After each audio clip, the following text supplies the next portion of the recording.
Hi, everyone. Welcome to another Community Connections from our ELLICSR Kitchen team of the Cancer Rehabilitation and Survivorship Program at the Princess Margaret Cancer Center. Thanks for joining us. Today is February 15th, 2024, and we are super excited to be joined by the Colorectal Cancer Canada. We have an exciting class today. But to kick things off, we have Natasha Bassett-Saltarelli, the Director of Community Engagement and Partnerships, Karry, Patient Education and Research Manager, and Carine Legault, the Senior Director of Programs at Colorectal Cancer Canada. So they are joining us to discuss how they support the colorectal cancer community, some exciting events that they have upcoming, as well as some new projects that they're about to announce. So join us for an amazing presentation that's going to start shortly from their team. And then shortly afterwards at 12 p.m. Eastern Time, I'll be joined by our amazing registered dietitian, Daniela Fierini, and we have a fantastic cooking and nutrition demonstration in store. So we'll be focusing on colorectal cancer symptom management, in particular LARS, which is a low anterior resection syndrome, and some of the nutrition tips that might help to better manage these side effects. We have 3 delicious recipes as well. And again, that starts at 12 p.m. Eastern Time, so shortly after this presentation.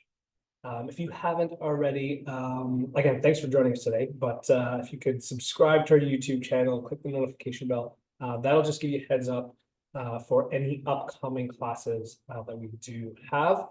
Again, it's always the 3rd Thursday of every month, but we also have nutrition videos and cooking videos and recipes that we always post. So like sort of that lets you know when we have some new content, so you can check that out as well. All right, without further ado, I'm going to throw it over to the Colorectal Cancer Canada team, starting off with Natasha. Thanks, everyone. Thank you, Geremy, for the introduction, and to all of you for joining us this morning. We're happy to be here today to talk to you about our organization, more specifically, the work that we do and the importance of supporting those touched by colorectal cancer and coming together as a community. Colorectal Cancer Canada is a national patient-led organization that has been dedicated to patients and their loved ones since 1998.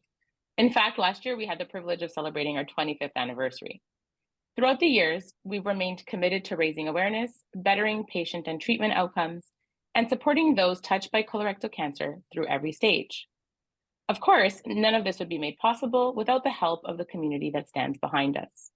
For this reason, it's very important to us to host as many events as possible for and with the community. Our Colorectal Cancer Community Conference is a great depiction of this. This conference was born during COVID out of a need to connect individuals to others going through a similar experience and just to information that they needed during a time when they needed it most and during a time when the world was in isolation. It brings patients, healthcare professionals, caregivers, and others together to share their experiences, discuss on topics such as advancements in treatment options, the changes that come along with a cancer diagnosis from both a physical and psychosocial aspect, living with and through side effects, and so much more.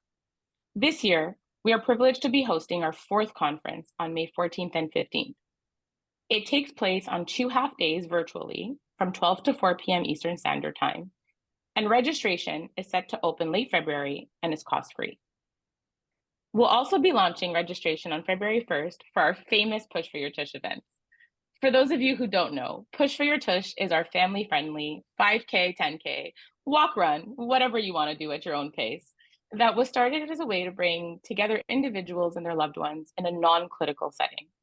It has grown to be the organization's largest community event, welcoming everyone to unite in raising awareness and raising those touched by the disease. The funds raised during this event support our support services and colorectal cancer research. This event this year will be taking place live in 9 different cities across Canada, starting in Montreal on May 26th and ending in Victoria, BC on July 7th. Of course, we have an option for those who can't join live. If you can't join us, you can always join virtually, and that runs from March 1st to August 11th. For more information or to register, you can visit our Push for Your Tush website at pushforyourtush.ca.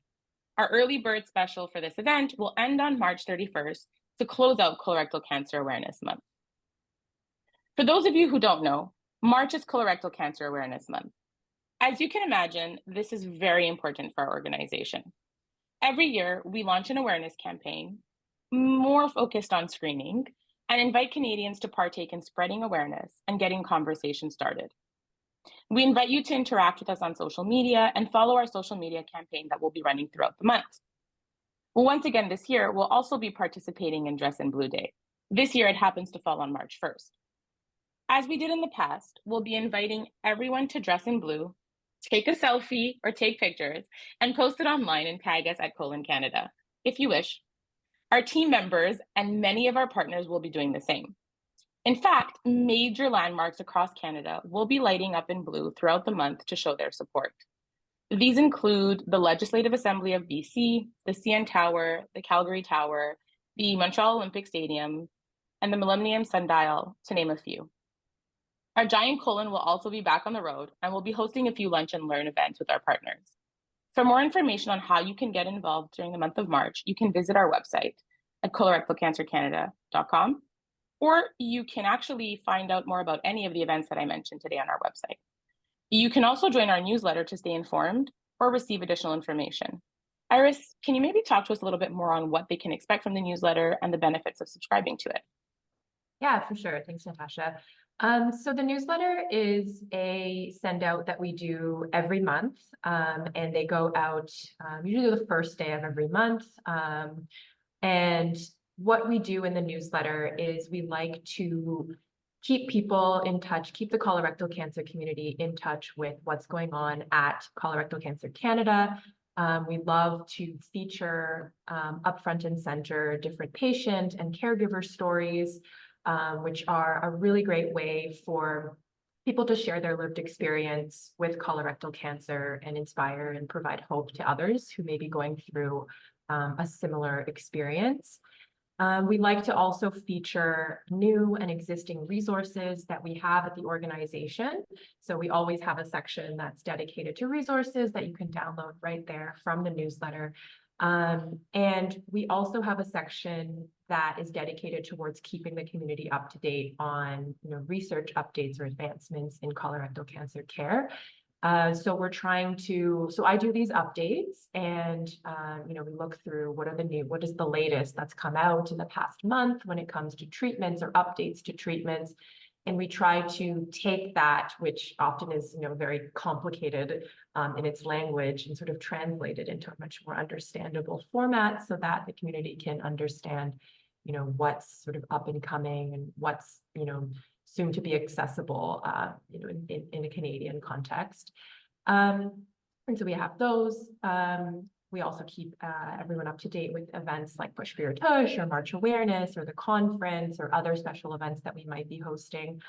And we also have a section that we like to dedicate to our Tush Talks, which are really, really important educational resource that we've done for the past few years. And, a few examples, what we do with these Tush Talks is we, based on questions that have come up either in support groups or through discussions that our support team have had with patients and caregivers, we like to take those questions and answer them with the help of a healthcare professional or another specialist in that particular field.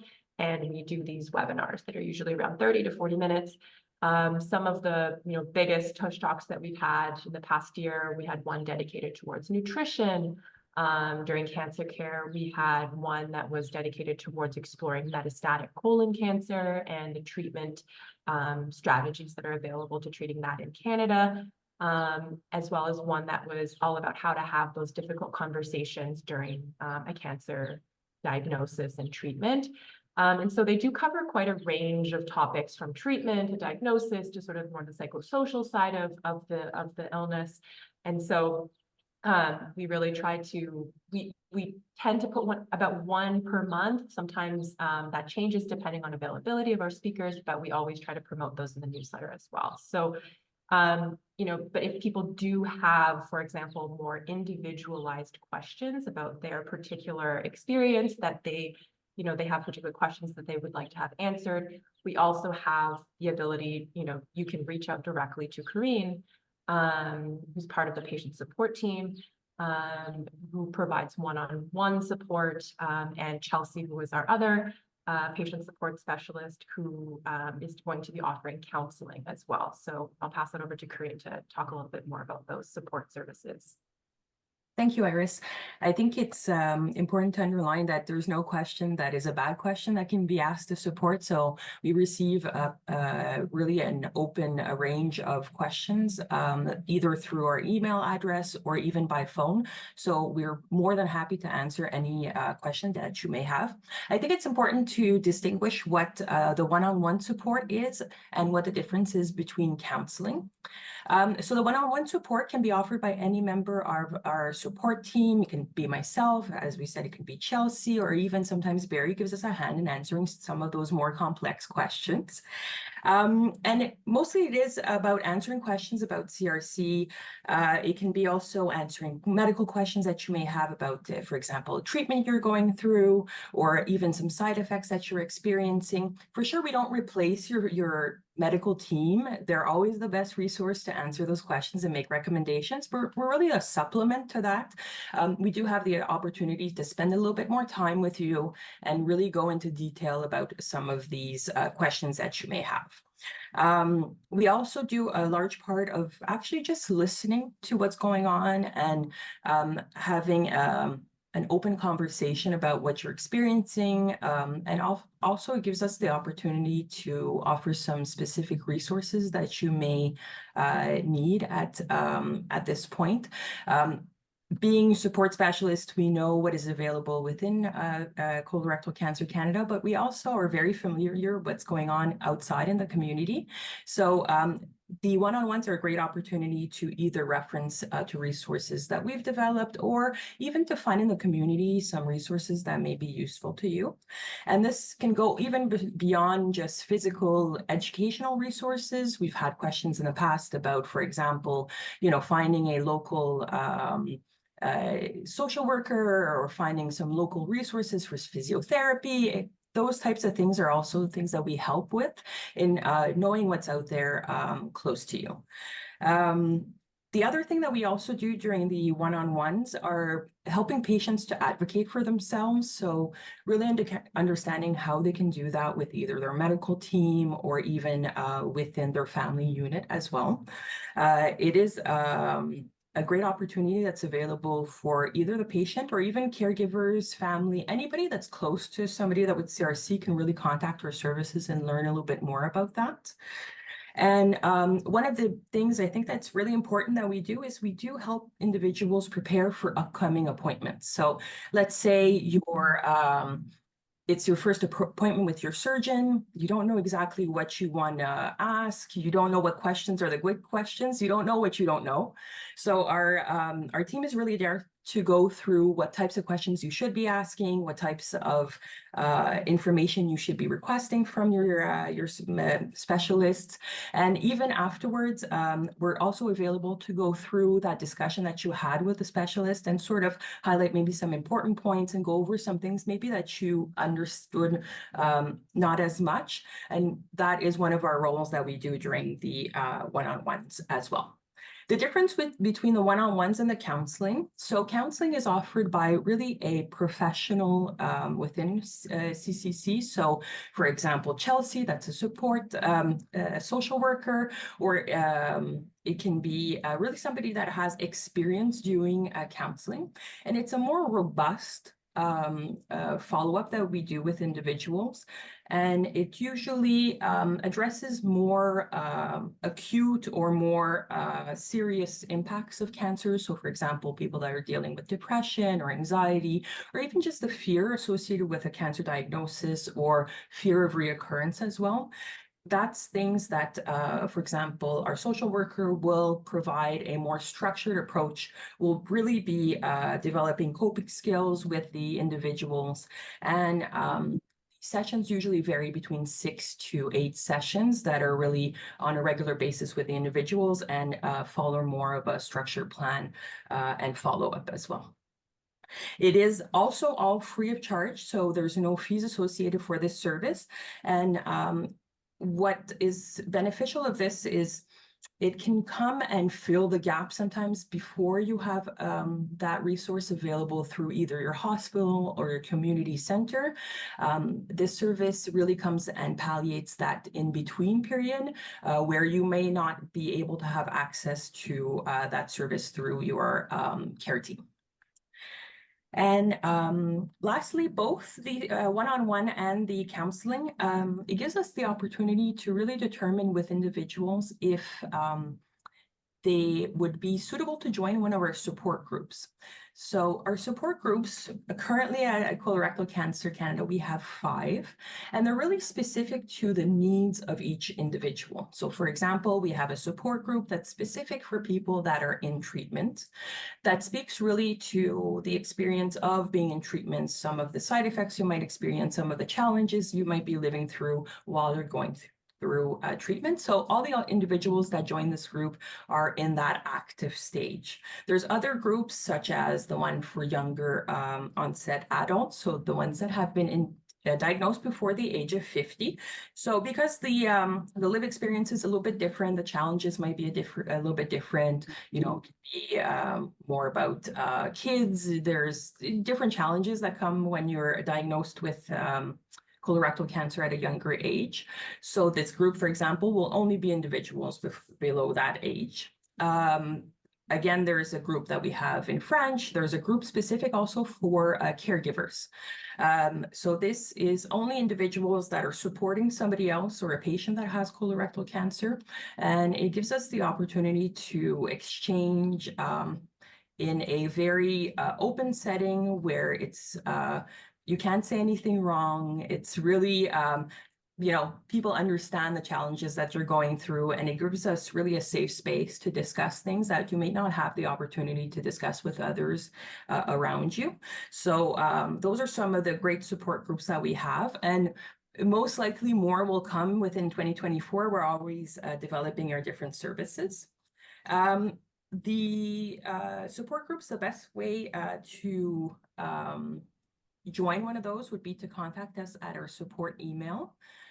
So the email is support@colorectalcancercanada.com, or you can always give us a call at 1-877-502-6566. Usually to join the support groups, we do a little quick call with you just to explain a little bit about how the support groups work, that we meet usually once a month via Zoom, and what to expect during the group.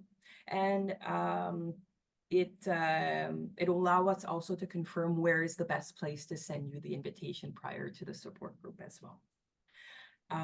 Another great thing that's coming up within the spring is we've noticed that a lot of individuals, when they finish their treatment, there's a lot of anxiety and a lot of stress regarding the fear of reoccurrence.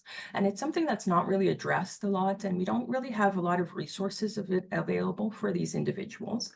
So Chelsea and her team has also developed a workshop that will be occurring to address fear of recurrence. It's going to be a set amount of appointments or group meetings, and there will be specific topics that will be discussed within each one of these sessions. And it'll really provide additional coping skills, additional resources for people that are within that phase of post-treatment, but are still experiencing a lot of emotional turmoil, stress, anxiety, and will be really a good tool for these people as well. So look out for that. The newsletter, as Iris said, will be the best place to know when this is up and running and when you can do your inscription and say that you would like to participate. And if not, you can always reach out to us, as I said, to the email for support. We're more than happy to either receive your questions, provide resources, or even direct you in the right direction if there's some stuff that we don't know the answers to. Well, Karine, thank you so much for taking us through the portrait of our support services. I think they're quite vast and they cover a wide range of needs. And I think that's amazing. Thank you so much. These services are absolutely varied and they complement our various programs as well. I think that's something a little bit important to note as well. We do have other programs here that work towards complementing other things that are happening at CCC, sorry. So in fact, much of the gaps that come from patient feedback, as Karine mentioned, the fear of recurrence workshop that came from that, we use this information and it's brought back to our team internally where we use this to create new resources or modify our existing ones. So for example, as part of our Never Too Young program, we did a survey where we collected the data, and from this data, we noticed that there was a need for specific resources addressing financial issues and management during, treatment. So we will be creating a resource for that. That's something to look forward to in 2024. We've also used some feedback in the last year to modify some of our existing material and make some changes to our website. So Iris, I know that that's something that you're currently working on. Do you want to talk to us a little bit about that? Yeah, for sure. So we are in the process of revamping our website. We're almost there. And the new website is really aimed at, creating a much more user-friendly experience for anyone who would come across it and is looking for resources or looking to sign up for a support group or looking to sign up for events. So really trying to increase the usability and ease of navigation of the website. We've also, as Natasha mentioned, we're always trying to understand where the gaps are in knowledge. Where is there information or resources that are missing? And through our website, we've added a few new sections to our new site, including a section dedicated towards ostomy management, a section dedicated towards metastatic colorectal cancer management, palliative and supportive care, as well as a new section for our research initiatives. So just outlining those and just, making sure that the community is aware of those projects on their way. And so the website is just really going to be a much more sort of fun, user-friendly experience. And that we will keep everyone updated about that through our social media. And so essentially, if anyone has any, questions or needs more information about anything that we've covered today, any of our programs or our services or our resources, you can always contact us through our website or through our support department. Thank you, Iris. It's super important to just remind you what the email is for the support services. So it's support@colorectalcancercanada.com. Or again, you can always reach us by phone at 877-502-6566. And one small thing that I forgot to mention before is, even though you see everything on the website that is digital, don't hesitate to reach out to the support team if you would like a paper copy of any of the resources that we have available. We're more than happy to send those out to you. Again, it's a free service that we offer, and you can ask as many resources as you would like. Yeah, thanks. I think as both of you mentioned, we can't stress enough how much we do have to offer. And if you don't see something there, again, if you have a question that maybe we don't have the answer readily available on the website, please reach out. Somebody will get that information to you as soon as possible. So thank you both of you for joining me today. Thank you to everybody who tuned in to listen to us talk a little bit more about what we have to offer and our organization. We hope you enjoy your cooking demo coming up next with Geremy. And that's it. Back to you, Geremy.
Hi, everyone.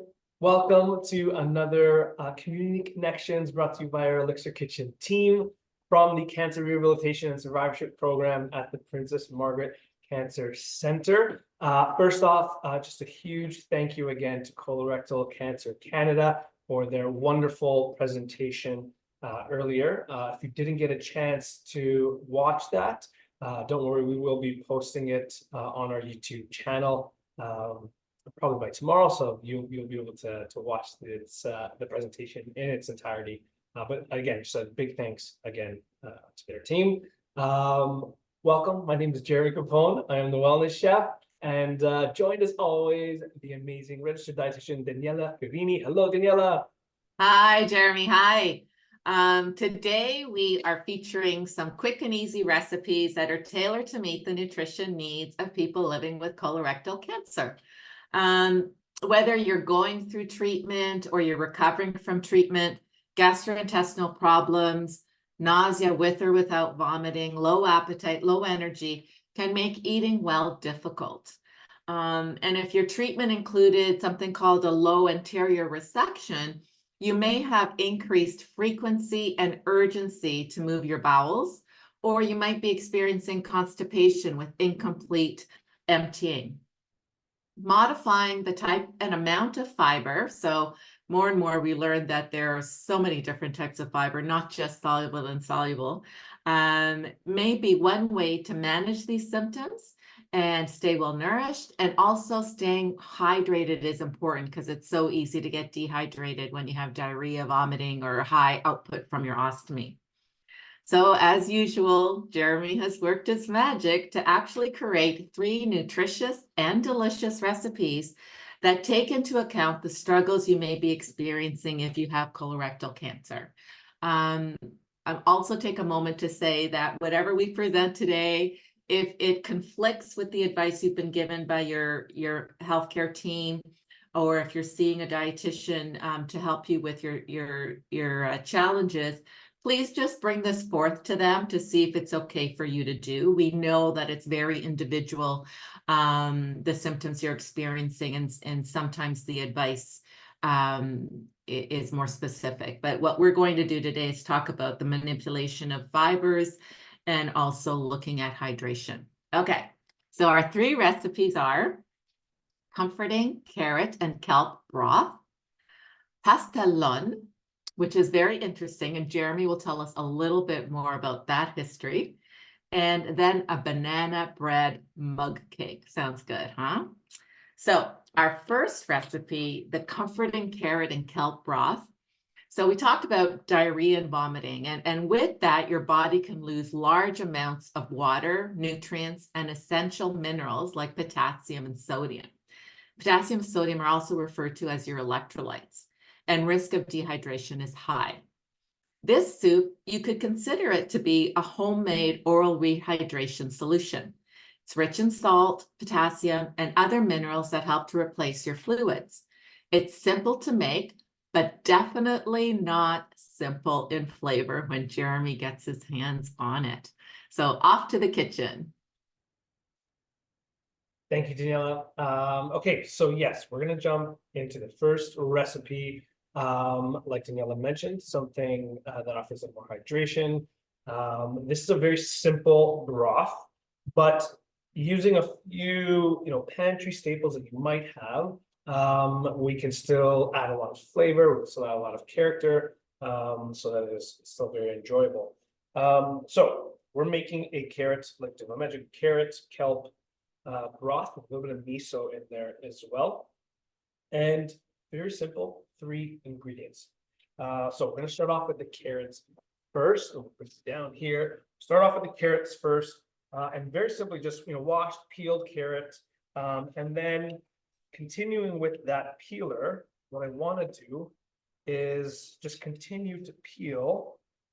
So I'm using this Y peeler, even if you have a sort of standard peeler, just to continue to peel strips off of that carrot. It is a little bit easier if it's a little bit of a bigger carrot, and it doesn't have to be even, it doesn't have to be perfect. But what we're doing is we're creating these ribbons so that it steeps, the flavor will steep in our water a lot quicker. We'll get a little bit more color from it, we'll get a lot more flavor.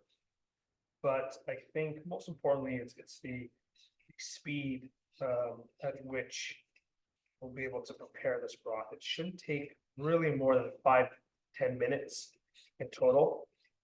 So, got all of my peeled shavings here of the carrot. And what I'm going to do is I have a pot of water just on a medium heat. So it's like barely simmering. So just small bubbles. I don't need an aggressive boil on that. And I'm going to go ahead and add my carrot ribbons to the pot just to start steeping in there. This is going to give it, like I said, some color, some flavor, definitely a little bit of sweetness to balance out with a little bit of the saltiness that is going to come from the next two ingredients. So the next ingredient being our kelp. This might not be an ingredient that you have as a pantry staple. For some of you, it might be, but you can definitely find it in some grocery stores for sure. You can order it online. There's different varieties. It is seaweed. If you don't know what kelp is, it is essentially seaweed. It comes from the ocean. And this is a pretty standard staple in a lot of Japanese cuisine, especially in a lot of their dashis or their broths, their flavorful broths. And what this does is it brings a lot of umami, a lot of savoriness to your dish, whether you're making a broth, whether you're making a soup, even like a sauce or stew. This can have this really, really wonderful depth of flavor. You wouldn't think it's seaweed, right? If you're not used to eating seaweed. But what we're doing with this, and you find it dried, it's sort of, it looks salted, but it's actually just the water, salt water from the ocean, and it's, crispy, it's hard. And you can store it in your pantry. And what you do is when you're ready to prepare this, you take a piece out. I would give it just a quick rinse and then soak it in some cold water, even for like 10 minutes, 15 minutes, just to start to reconstitute it, but also to continue to rinse some of that salt off. It is a lot of salt that's caked on there. And there could be some, this comes from the ocean, right? It's a natural product. Some sand on there as well. So once I do that, I'll rinse it, soak it in a little bit of water, and then you can even give it another rinse afterwards if it's really caked on. This one's not too bad. And what you end up with is this wonderful kelp, this wonderful seaweed that is more texture-wise, it just feel it's a little more natural, or it feels a little more like its natural state, right? A little more flexible. So we're going to go ahead and add this. We have our carrot, and we have our kelp now in there. The water, and again, if you look at the bottom, you can see some of that salt. You can see some sediment as well. So we'll discard that. And then the last thing we're going to add, and again, just a gentle simmer. I don't want anything too aggressive in terms of a boil. The last thing we're going to add is a little bit of miso paste. This is one thing I usually always have on hand. It's a great way to add, again, a big, depth of flavor, really nice savoriness, really nice umami to your sauces, to your soups. Even if you want to make it a quick veg broth, and you don't want to use, or you don't have the pre-made ones, you don't want to do one from scratch. It's very simple to just mix some miso with some warm water and you're good to go. Now you can add that veg broth. The recipe calls for veg broth. So I'm going to add a tablespoon. You can add it to taste. This is where your sodium, this is where your salt is going to come from. So maybe add a little bit, taste it. If you need to add more, you can add more, but depending on how much you make. And I'm going to stir that in. And once that is dissolved, again, just let this steep and simmer for like 5 minutes. And then we're going to strain it. We're going to go ahead and strain that. So I don't know if Daniela, if you had anything else to chime in with while I get the other. Sure. So with you're straining the broth, but if you wanted to also, if you're able to, based on your condition, have a little bit of the carrot and the kelp, you would be actually getting some soluble fiber. And Soluble fiber is unique in that it can improve both constipation and diarrhea, normalizing your bowel function overall. It holds on to water. It in the GI tract, it forms a gel. And these gelling properties help to make your bowel movements a bit more formed. And that's why when we talk about soluble fiber, it can be useful if you have diarrhea, or it can be useful if you have constipation. It slows the way we describe it is that it slows the transit time. So the time it takes for food to travel from the top of your gut to the bottom. And by slowing that transit time, food moves through your gut more slowly, therefore absorbing more water in the process. So this might be helpful if you're having that sense of urgency. And then the other good things about soluble fiber is it can also be good for heart health. It can be good for helping control blood sugars. And then the carrots also are adding some potassium. So we're getting some electrolytes there. So that's good. And then the sodium, the salt from the miso. That's it. I know I talked too much. That's wonderful. Wonderful. Thank you, Daniela. All right. So we have a pot here where we've had it steeping for closer to 10 minutes. But again, what I'd like to do, especially with the kelp, is the longer you leave the kelp in, the more oceany. That's not a word, but I think you get what I'm going for there. The more sort of saltiness that you're going to get from the kelp. So if you like it on the lighter side, maybe steep it closer to 5 minutes. If you like a little bit more of that flavor to come out, then definitely steep it a little longer. Go 10-15 minutes for sure. And here's what we have. Try not to spill it, but give you an idea of the color there. And for this version, I'm going to go ahead and strain it through. But like Daniela mentioned, you can definitely, if you want to keep the carrots to eat those as well, definitely do that. Or you can even save the carrots and add it to a different dish. If you're just looking for that really simple, clear broth here. And again, see if I can tilt it a little bit more, but you have it almost looks like this really nice tea, almost like this golden yellow tea, which is the aroma's incredible. If you're familiar with like miso soup, obviously that is going to come to mind because of the miso. But with the carrots, like I mentioned, that sweetness that you're going to get from the carrots, it just balances really, really well with the with the kelp and the miso. So you have a little bit of that salty, a little bit of that sweet, so that it's just sort of really nice, comforting broth. And like Daniela mentioned too, because of that sodium, it's a great option for replenishing electrolytes. So there we go. There is our first recipe, our comforting carrot and kelp broth. It looks wonderful. And I like how you're serving it in a mug. So it's very easy. You can just drink it and get the fluids you need. Yes, give us a sample there. Give us an example. Okay, so now we're going to move on to our second recipe. And this is an interesting one. More and more I learn about the depth of knowledge that Geremy has from his about culinary and cooking and foods and the world. So this second recipe is called pastelón, and it's a Puerto Rican inspired dish, which Geremy will tell us more about that. But what I know from what I've learned is that it's very rich in protein, and protein is very important for cancer treatment recovery, because the protein is the one nutrient that helps you to rebuild your tissue, your muscles. It improves bone strength, and it can also support the immune system.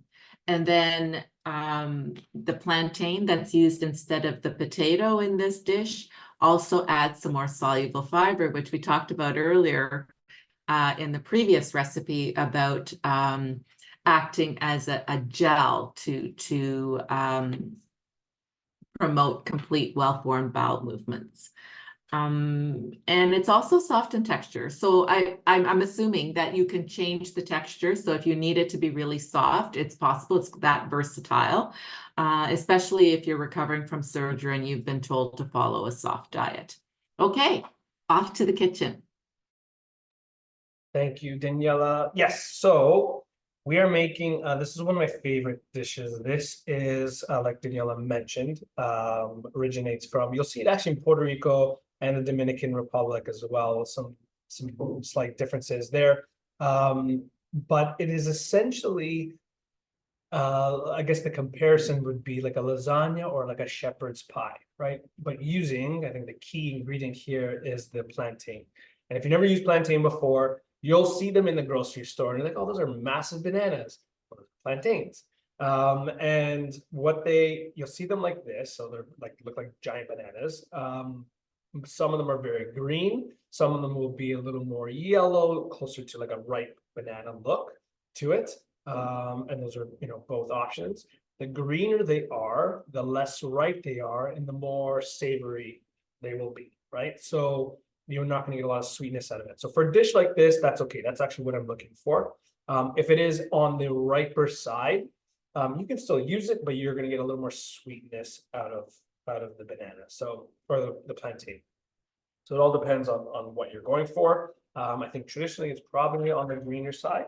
But again, I'll mention this pastelón it's inspired by this dish. I've had it a few times, the Puerto Rican version, which I love. Definitely more of a comfort food. But we're working within some of the ingredients that we can choose for today, right? That we want to highlight, and also playing off of our memories of shepherd's pie. If you're more familiar with the shepherd's pie, then I think this will definitely be something very similar. So plantain, to prepare it, we're going to cut the top and the bottom off, and then carefully with your knife, with your fingers out of the way, just create a little slit down the back. I'm not going in too deep, but just so that I'm cutting through the peel. And then from here, you can pretty much use your finger the rest of the way and just stick your thumb in and travel down the edge of the plantain. It is, you'll find, especially the ones that are less ripe, a little more challenging to peel than like your traditional banana, but it's still pretty easy. You're using your fingers the whole way, just running your thumb on the inside of the peel until it's removed, and you're left with the plantain. And with this, now you might need a few more. I've used most of them, so I only have one left. It's really just to show you. But I'm going to cut it. You can slice it in thin slices. I've seen it done, and it might be more of the Dominican style, but done almost like a mash. So like Daniela mentioned, if you require like a softer diet, that might be a good idea, where you boil the plantain and treat it very similar to a potato. Boil it so it's really nice and soft, and mash it so it's the consistency of a potato. For us, we're going to slicing it into strips, almost like not super thin, almost like spears. So I cut it in half, quartered it, and then slicing those quarters in half so that I have these nice little spears. Okay, and then with this, again, traditionally they're fried. That's probably why it tastes so good. But what I'm going to do is I'm just going to bake them. And I still get a really nice effect even though I'm baking them. You can do this even just like in a pan. I like to do it in the oven, especially if I have a lot of them. Get a big pan, a little bit of olive oil, too much. Pop that up. And then you can sprinkle it with a little salt if you want, and then into the oven. 425, so 425, 450, just to get a little bit of color. We're going to soften these up a little bit. So it might take like 10-15 minutes while you get the rest of your ingredients prepped. They should be ready to go. So stick this in the oven. So I like that you're baking them, because frying would be harder to digest and might not be something that is recommended. So I love that you're baking them. And I also, love that you're using your parchment paper to make cleanup easy. Oh, we have more parchment paper on the way, don't you worry. Okay, so I'm gonna bring you closer to the pan. So we have the topping, right? Instead of the mashed potato, we're using that plantain. That's ready to go. Traditionally, this would be, you would use ground beef for this, which you can use for sure. We're using slightly leaner choice, so we're going with some ground turkey. You can use ground chicken. I've never made a vegetarian version of it, but I can imagine absolutely if you wanted to do something like beans, like cooked black beans or cooked chickpeas, or even like crumbled firm tofu as well. I'll have to test out a vegetarian version of it. I'm sure you can do that. But for today, we're using our ground turkey, and I'm just sort of cooking it off in a pan on its own, which is what I did here. I wanted to save you the time. As exciting as watching turkey cook is, I've done it ahead, just a little bit of color just to get some of that flavor, some of that caramelization, and then put that in a bowl. And then for our veg, so again, traditionally you would use a sofrito for this. What's a sofrito? Very similar to a classic mirepoix. You have your carrots, onion, maybe celery, garlic in there as well. But some of these ingredients, Daniela, they can be a little challenging for some people to digest, right? Definitely, because many times people are told to follow a low fiber diet, and what they're referring more so to is insoluble fibers. And insoluble fibers, they're not dissolved like a soluble fiber. They travel through your gut. And if you've had treatment and your gut is sensitive, or if you've had a resection, you don't want this to be traveling through your gut. It can be irritating. It can increase your symptoms of diarrhea. So using what you're using are considered to be the lower fiber veggies. And if I can see through the camera, yes, also I see the peppers, you've removed the skins and seeds. So that is something that you want to do when you're trying to remove some of the residue or indigestible fibers. Yeah. It also looks colorful. So that's great. I love that. I love color. All right, so yes, like Daniela mentioned, we have some carrots peeled, just peeled carrots and just diced up. You can do this in a food processor as well, save some time. We have some your wax beans. You can use your green or your yellow. Those would be good to use. And I just cut them up a little bit smaller here.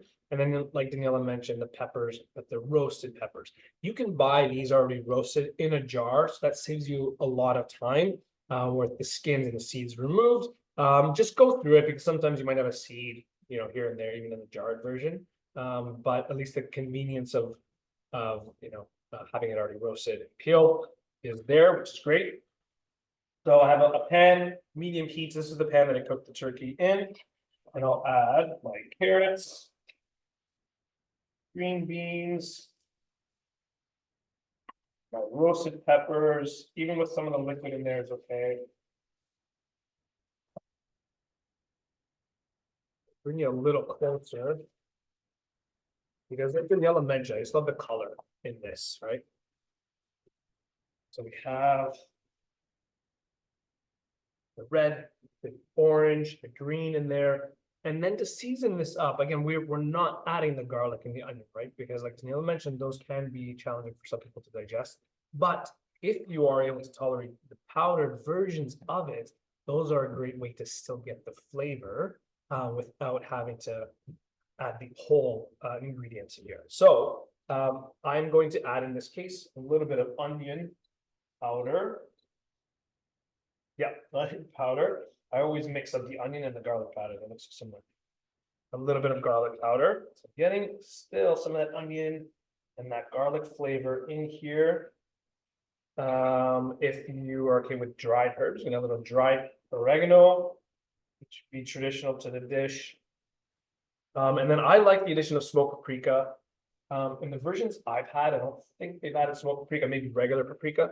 But I like that smokiness that it does provide, which is nice. Adds a little bit more flavor there.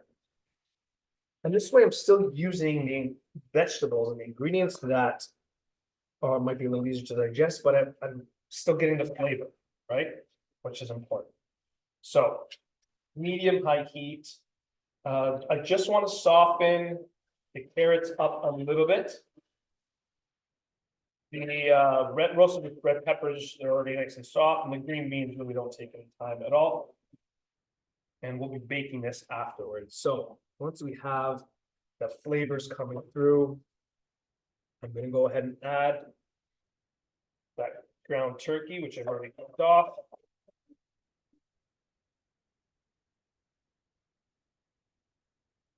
Stir this through. So it's nice and combined and get those beautiful colors. And again, the flavors. Also a pinch of salt. I've already added a little bit of salt to the turkey, but you can add a little salt and pepper, season it to taste there for sure. And I'm getting a little bit of moisture off of the veg, so I'm good with that. If it looks very dry, you can definitely add like a splash of water or a splash of broth to that, just to provide a little bit more moisture. And then, like Daniela mentioned as well, if you're looking for something that's a little more soft or minced and moist consistency, then definitely go ahead and add a little bit more broth. So you have a little more of that gravy that will sort of just naturally develop as a base. So a little bit of that broth there, incorporating some of that moisture back. And then that's it. Once that's done, like cook it like a couple minutes. Once the turkey's already cooked, which is good. So we just want to incorporate everything. We'll get our dish ready. If this is an oven-proof dish, which it is, I could just add my plantain on top, good to go, add it directly into the oven. But I'll just show you how you can do this with a baking dish as well. That's how I've had it. Get a little bit of parchment. Crumple it up, a little bit of water. And then we'll unravel it. And that way it fits nicely, tucking it into my baking dish here. And then I'm going to go ahead and add this mixture. The aromas are incredible. Like, it already smells so good. And even though I don't have that whole garlic and the whole onion, I'm still getting a lot of that flavor. I think this is the perfect size. You did not plan this out in advance. Sort of winging it, but I think we did it. So right to the top. Now, I will say as well that the versions that I've had, which is the Puerto Rican version, they were more like a lasagna. So they were layered, where you would have a little bit of the meat, then a layer of the plantain, then a little bit more of the meat, and then plantain on top, which you can absolutely assemble it that way. But when I made this before, I made it more like a traditional shepherd's pie. The filling was on the bottom, and then the plantain was on the top, which I found a little bit easier to construct. It was a little bit quicker, and I'm still getting that delicious flavor and texture that I'm looking for.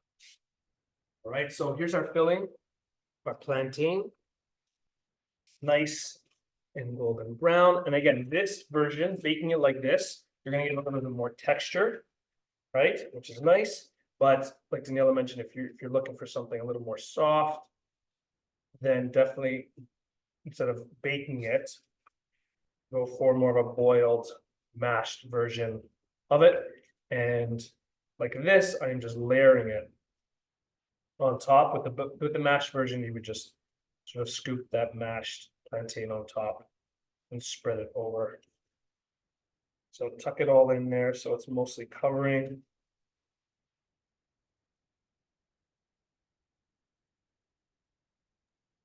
What's great about the plantain is that it also has potassium. So, you know, being similar to the banana family or the potato family, it actually has some good potassium. So that electrolyte that we might be losing with a lot of diarrhea or high ostomy output. So, And then the last thing, and I love this addition, we're gonna crack a couple eggs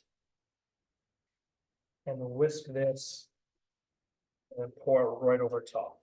What this does is It's gonna help to set everything inside so that it sort of holds its shape a little bit better. It'll still be a little crumbly, but it'll hold its shape a little bit better versus if it was just loose without the eggs. A little whisk of the 2 eggs.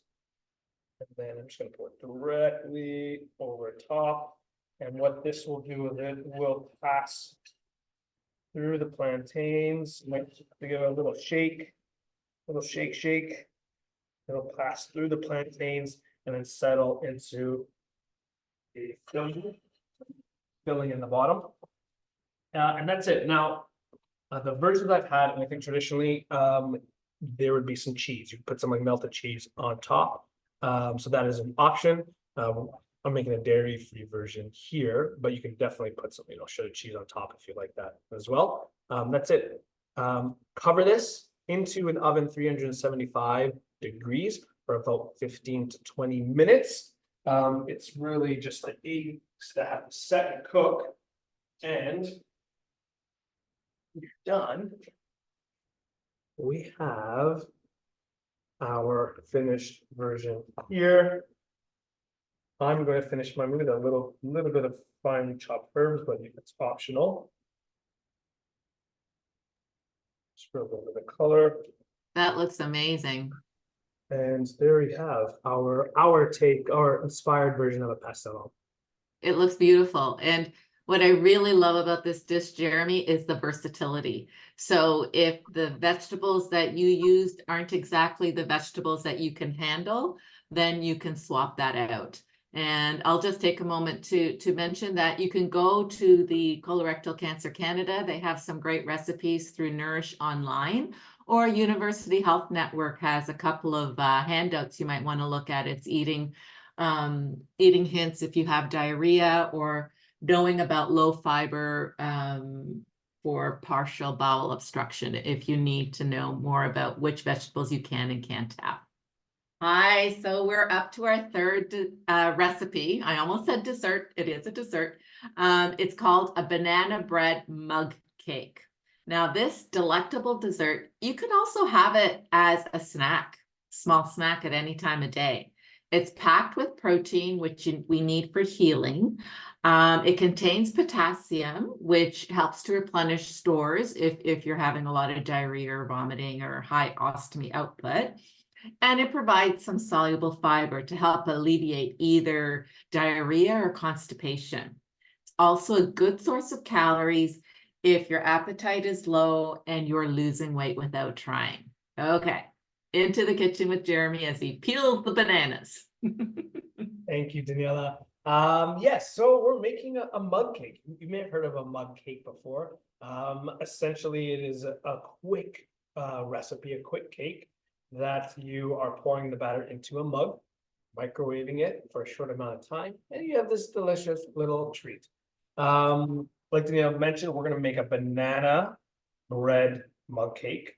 So that's the version we're making today. And we're using, I'll start off with the banana. Obviously, we're using some very ripe bananas, which you have here, which I think would probably be necessary for this recipe. So you might have to wait until your bananas are really ripe. If they're not ripe enough, they just won't mash properly. I guess, I mean, like if it's close to it, you can maybe blend it with like a little bit of milk or something like that. But I would really wait until they're nice and soft and very ripe and easily mashable with a fork, which is what we're doing here. So this is going to, not only the texture is going to be a lot softer, a lot easier to mash. It's going to be a lot sweeter as well, which means that we won't have to add a ton of additional sugar, if that at all. So if you're okay with just the sweetness of the banana, then you don't have to add anything. If you want a little bit more sweetness, I'm going to add just a little bit of maple syrup. You can add a little bit of honey, but again, you don't need too much because these very ripe bananas will be pretty sweet on their own. And so I'm mixing that in, and essentially, make sure you get a good shot of that. Okay, essentially, we're gonna start off with all of our liquid, our wet ingredients. So we have a little bit of the maple syrup, the banana, We're gonna add a tablespoon of oil to this. You can add butter, melted butter if you prefer. We're gonna add 1 egg to this as well. So we're gonna crack the egg right in. If you want a vegan version, you can do a flax egg in this, which is 1 part ground flax, 3 parts water. Mix that. You're not going to get the same leavening that you would with the egg, but it would still work. And then, Daniela, you could probably comment, like nutritionally, obviously, it's not going to be comparable. Yeah, nutritionally, it won't be comparable. You're getting more of the egg and the protein and vitamin D in the egg. But the flax option is great. It's just something, whether you're able to have it as part of your diet, but it's a great option. All right, so we have our wet ingredients. Now we're going to go ahead and add our dry. So for this, we're using oat flour. Oat flour is essentially just very finely ground oats.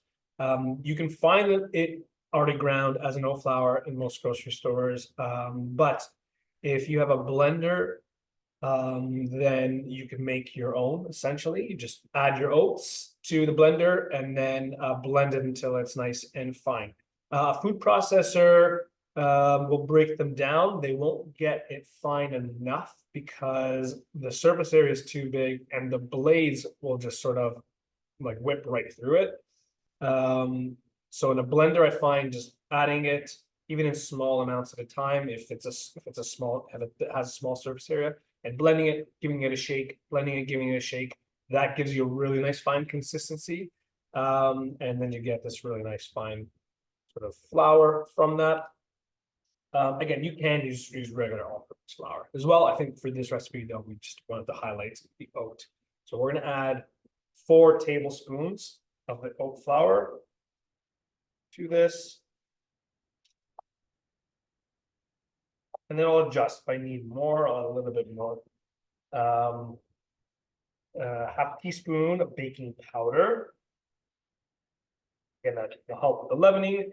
And then this is going to be a spiced banana cake. So any of your favorite spices you can add. I have some cinnamon and some ground ginger that I'll be adding. Give it a little additional flavor. Then we'll mix this together. Now, if you're using all-purpose flour, you don't want to over mix because it overworks the gluten, and essentially you're going to get a very tough, not very fluffy consistency. With the oat, you don't have to worry about over mixing, which is nice. So you can go ahead and mix to combine, and what you're looking for is essentially like a pancake batter consistency. So nice and soft.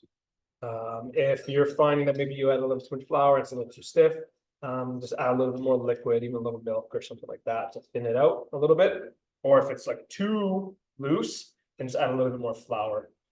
But essentially a nice pancake batter consistency. That is our batter. So now we'll prep our mug. While I prep the mug, Daniela, is there anything else? Sure, yeah. So the oat flour and the banana both contain soluble fiber, but the types of soluble fiber are different. The soluble fiber in the banana is called pectin, and it can also act as what we call a prebiotic, which a prebiotic, it's not the probiotic, which is the friendly bacteria. It's actually the food for the healthy bacteria in our gut. So the prebiotic is good for feeding the healthy bacteria in the gut and replenishing that.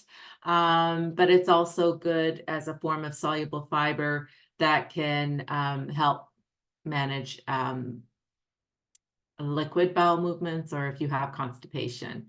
And then the oat flour contains beta glucan.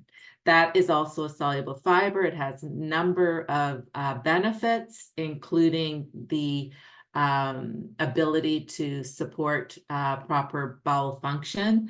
But in addition, it can also help with heart health because of lowering cholesterol and better blood sugar control.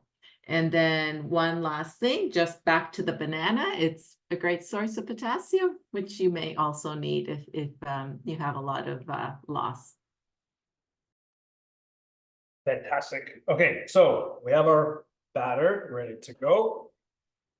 Now you have your mug. This recipe will make one larger size mug like this, or two like smaller mugs. So it's about 2 servings in the recipe. And what you can do is you can grease up the mug, add a little bit of oil, add a little bit of butter. Otherwise, it sticks. You know, it washes off fairly easily, but still, it's another thing that you have to scrub and worry about after. Or this is the trick of the kitchen. I will be using some parchment paper, and again, just wetting it a little bit, just like I did with the earlier recipe. And then I can tuck it all the way in to the bottom. So it's almost like a big muffin paper liner. And there we have our mug prepped, ready to go. And then I will carefully add the batter all the way in. This is where, again, we're keeping it fairly simple. We didn't want to add any other additions to this, depending on your restrictions. You might not, be able to have nuts and seed and chocolate and stuff like that.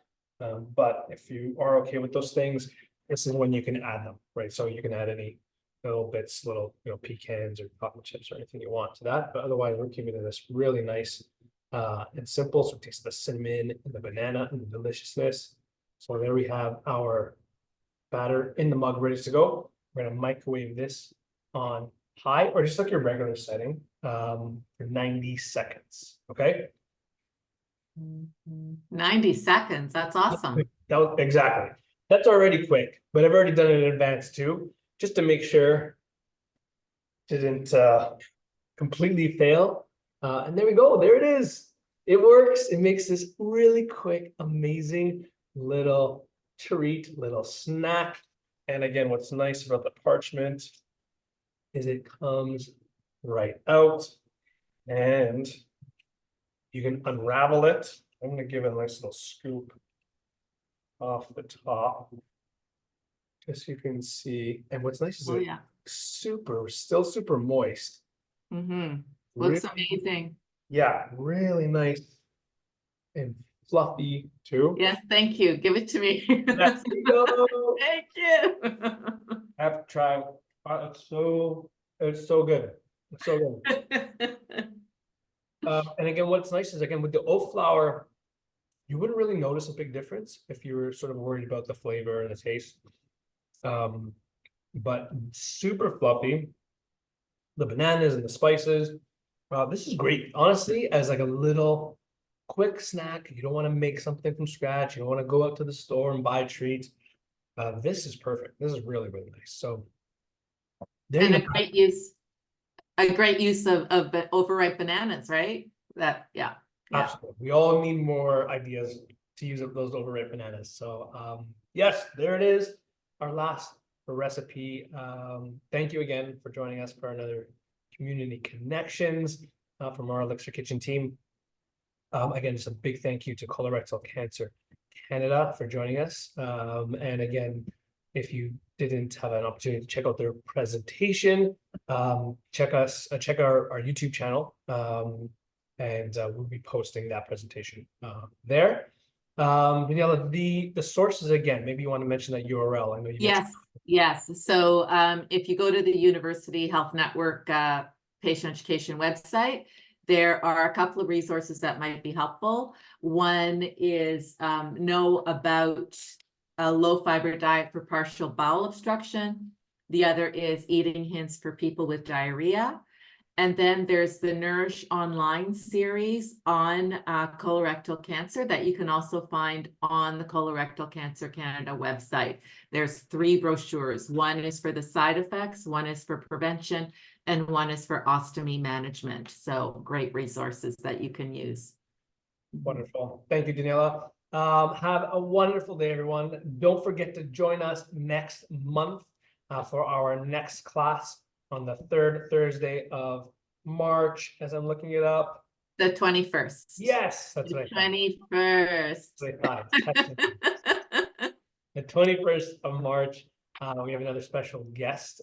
So remember that those presentations from our partners will air at 11 o'clock, and then Daniela and I start our cooking demonstration at 12 p.m. If you haven't subscribed to our YouTube channel already, please do so and click that notification bell, and that gives you an alert. It gives you a heads up when we have any upcoming classes or any new videos, which we love to post on there as well.